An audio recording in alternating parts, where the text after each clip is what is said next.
Olá, pessoal do canal Professora Investidora, tudo bem com vocês? Espero que estejam todos bem. Se você estiver chegando novo aqui no canal, já não perde tempo, ativa o sininho da notificação para receber todos os conteúdos aqui do canal, porque tá muito legal esse espaço de troca. E hoje eu vou falar para vocês, já que eu falei o que era renda variável, nada mais justo do que explicar também como nós podemos iniciar nesse mundo da renda variável de uma forma mais esperta, segura, tranquila. Enfim, espero agregar aí muito conhecimento para todo mundo. E ao final do vídeo, se eu conseguir, não esquece de dar o joinha e também de compartilhar esse vídeo com outras pessoas que vocês acham que têm interesse. Bom, uma pergunta muito comum que nós investidores nos fazemos é: ai, taxa Selic é 3% só, meu dinheiro não está rendendo nada. Onde é que eu coloco meu dinheiro para que eu tenha mais retorno?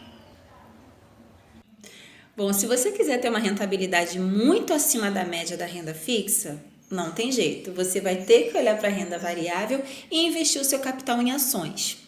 Até porque antigamente as pessoas até conseguiam dobrar o seu patrimônio na renda fixa em aproximadamente 4 anos. Mas hoje não é mais assim, até mesmo por conta dos sucessivos cortes da taxa Selic. Então o que as pessoas estão fazendo?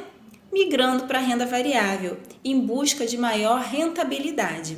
Para vocês terem uma ideia, foram mais de 300 mil novos CPFs desde o início da pandemia.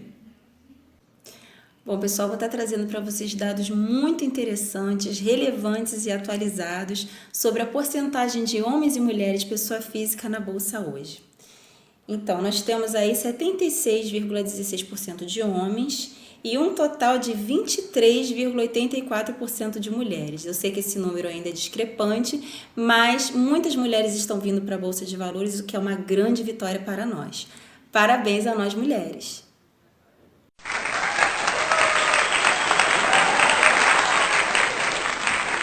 Bom, é muito normal quando nós começamos a estudar sobre renda variável, nós sabermos de casos de pessoas que tiveram bons resultados e muitos casos de fracassos também, pessoas que não querem nem mais ouvir falar de bolsa. Bom, todos os especialistas dizem que antes de investir é fundamental que as pessoas se reorganizem financeiramente. Então, lembrando que nada disso é uma recomendação, eu vou estar trazendo para vocês dicas de como a gente pode estar se organizando financeiramente. Quantas vezes você já não ouviu alguém dizer assim: olha, eu não tenho dinheiro para investir? Bom, tem uma frase muito interessante que eu ouvi o Thiago Nigro citar, que é a seguinte: as pessoas querem investir o que sobra depois de gastar, mas você tem que gastar o que sobra depois de investir. Essa frase, pessoal, diz muito e vocês vão entender o porquê.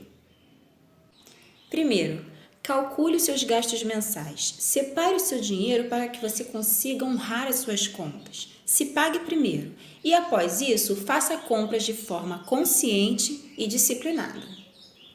Segundo, e não menos importante, diminua gastos supérfluos. Você não precisa disso?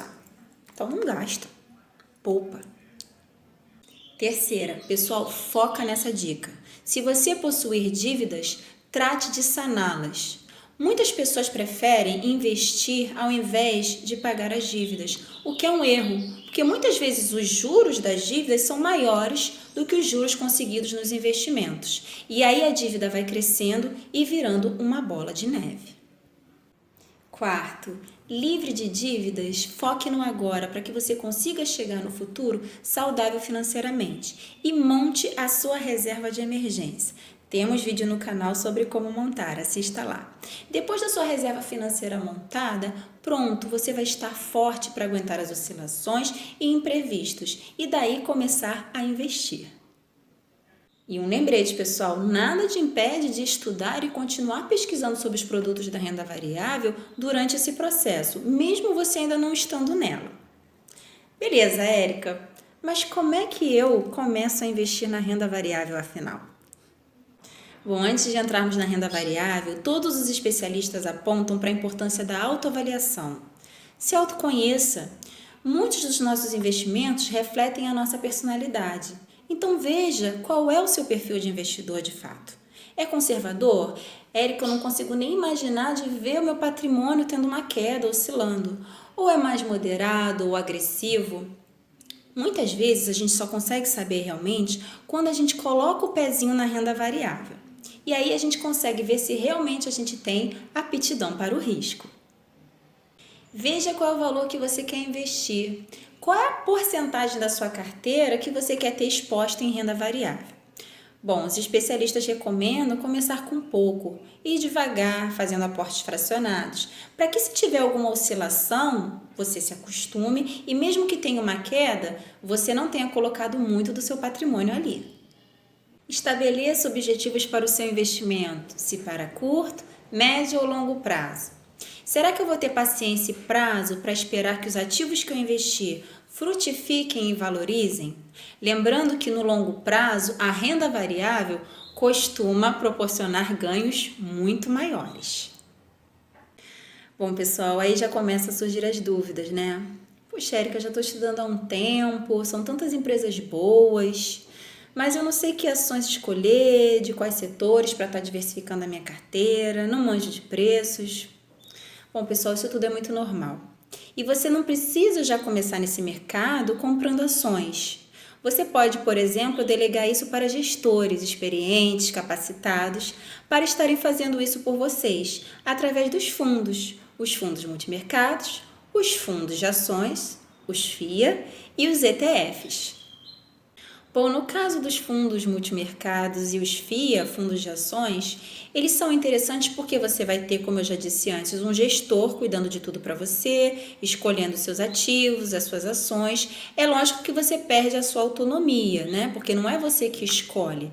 Mas, de alguma forma, você vai continuar estudando, né, pessoal? E se você ainda não se sente pronto para isso e ainda está juntando uma graninha, pode ser muito interessante, porque com pouco você vai ter acesso a vários ativos e ações de diferentes setores, diversificando assim a sua carteira. Show de bola, Érica. Mas e quanto aos ETFs? Bom, se você decidir investir nesse fundo, você tem que saber que ele vai replicar um índice. Por exemplo, você decidiu investir no BOVA11. Você vai estar adquirindo nesse fundo uma cesta das ações mais negociadas pela Bolsa Brasileira, o Bovespa. Então, se esse índice subir, o seu ETF sobe junto e você também ganha um dinheiro com isso. Bom, ele é muito legal para quem já está estudando e tem uma graninha para investir. Então, pode ser uma boa opção para você. Mas lembrando que todos esses fundos possuem taxa de administração, até porque você vai ter gestores cuidando deles para você. Mas muitas pessoas acham interessante porque, enquanto estudam, estão se acostumando com as oscilações do mercado. Muitas pessoas, porém, não gostam de investir nesses fundos porque querem estar escolhendo os seus ativos por conta própria, né? Já se sentem seguros e preparados para isso e aí preferem realmente investir em fundos imobiliários e ações, estudar os fundamentos das empresas ou análises gráficas, enfim. Bom, muitos investidores também gostam de diversificar sua carteira, investindo em fundos, né, ETFs, fundos imobiliários e ações também. Isso vai muito do perfil de cada investidor. Bom, alguns especialistas acham interessante começar antes das ações pelos fundos imobiliários. Isso porque eles oscilam menos que as ações. E aí, adquirindo um FII, né, um fundo imobiliário, você está se tornando também um proprietário de um imóvel. E aí, todo mês você vai receber uma renda passiva, né, proveniente do aluguel desses imóveis, o que pode ser também bastante interessante. Bom, pessoal, eu já comecei com o pé na porta investindo em ações e exercendo a minha autonomia, escolhendo as minhas empresas. Eu já vim estudando há um tempo, mas confesso que cometi erros clássicos. Vocês também podem estar contratando casas de análise. Existem casas de análise muito boas aqui no Brasil para isso. Bom, quando você escolhe investir em ações, você está escolhendo ali, né, ser sócio de uma empresa, parceiro. E aí, pessoal, é fundamental que você realmente conheça aquela empresa, os fundamentos dela, né? E faça uma análise criteriosa para que você consiga aí estabelecer uma aliança com aquela empresa. Bom, pessoal, passando aqui a minha experiência para vocês, eu quero dizer que se eu tivesse tido uma pessoa lá atrás que me dissesse assim, olha, estude, mas invista, dê o primeiro passo. Eu acredito que essa minha evolução que eu tive agora, que foi notória, teria acontecido muito antes, né? E muitos investidores, eles realmente têm esse arrependimento de não terem começado antes. Então é muito importante que a gente perca o medo, né? Essa não é uma recomendação, mas é realmente a minha história. Eu só aprendi com profundidade, de verdade, quando eu dei o primeiro passo e comecei a estudar enquanto estava investindo. Bom, é isso, pessoal. Espero que vocês tenham gostado de coração. Não esqueçam de dar os likes e fortalecer o canal Professora Investidora, que é o nosso canal. E a gente se vê em breve. Tchau, tchau!